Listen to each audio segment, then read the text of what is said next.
Су ресурстары маркетинг жауапкершілігі шектеулі серіктестігіне қаладағы дарынды балаларға арналған номері 1 мамандандырылған IT лицей интернатының оқушылары жиі келеді.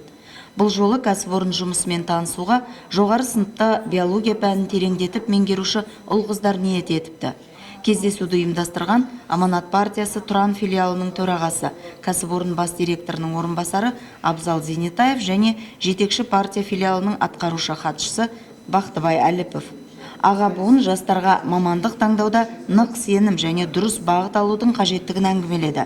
Кәсіпорында кадрлық резервке, техникалық мамандық иелеріне басымдық берілетіні, олардың кәсіби деңгейде өсіп ізденуіне мүмкіндік көп.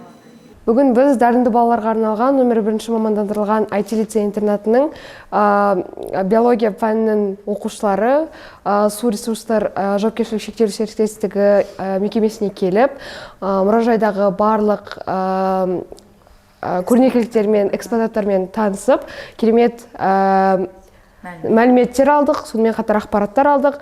Көп-көп рахмет, пайдалы болды. Болашақта осы бағытта ғылыми жұмыс жасауға немесе осы бағытта жұмыс жасауға талпынамыз. Кәсіпорында кадрлық резервке, техникалық мамандық иелеріне басымдық беріледі. Олардың кәсіби деңгейде өсіп ізденуіне мүмкіндік көп. 3 мегаполис халқын ауыз сумен үздіксіз қамтып, кәріз жүйесі бойынша қызмет көрсетуде заманауи технология, цифрландыру жүйесін ендіру арқылы экологияны жақсарту бағытында да жобалар қолға алынған.